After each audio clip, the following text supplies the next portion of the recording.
శుక్రవారం రోజు పొరపాటున కూడా ఈ పని చేయకండి. చేశారో కష్టాల ఊబిలో కూరుకుపోవడం ఖాయం. ప్రస్తుత రోజుల్లో ప్రతి ఒక్కటి కూడా డబ్బుతో ముడిపడి ఉన్నాయి.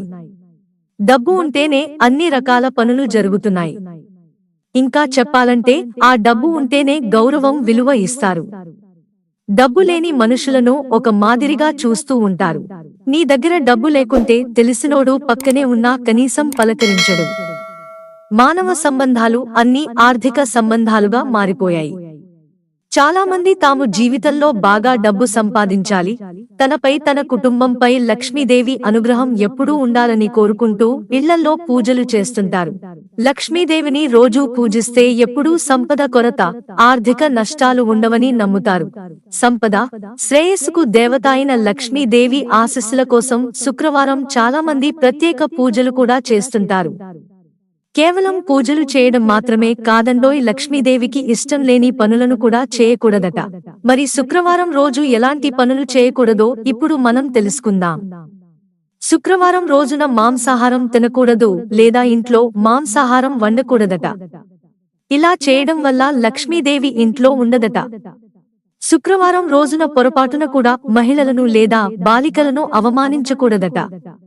ఇలా చేస్తే లక్ష్మీదేవికి కోపం వస్తుందట. స్త్రీలను గౌరవించని ఇంట్లో లక్ష్మీదేవి ఎప్పుడూ ఉండదు. శుక్రవారం ఎవరికైనా పంచదార ఇస్తే ఐశ్వర్యం పోతుందట. శుక్రవారం రోజున పంచదార ఇవ్వడం వల్ల జాతకంలో సంపద, శ్రేయస్సు ఇచ్చే గ్రహం శుక్రుడు బలహీనపడతాడట. అలాగే డబ్బుకు సంబంధించిన ఏదైనా లావాదేవీకి శుక్రవారం దూరంగా ఉండాలని చెబుతున్నారు. ఈ రోజున ఎవరికీ డబ్బు అప్పుగా ఇవ్వకండి లేదా ఎవరి నుండి చాలా అవసరం ఉంటే తప్ప అప్పు తీసుకోకండి. శుక్రవారం ఆస్తులకు సంబంధించి ఎలాంటి పనులు కూడా చేపట్టకూడదట. శుక్రవారం ఆస్తిని కొనుగోలు చేయడం కూడా శుభప్రదంగా పరిగణించరు.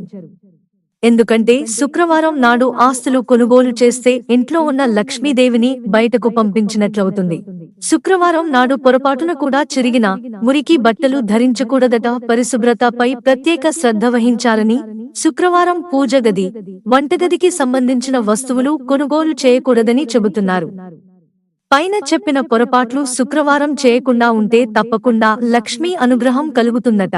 మిత్రులారా, ఛానల్ సబ్స్క్రైబ్ చేసుకోవడం మర్చిపోకండి. ధన్యవాదాలు.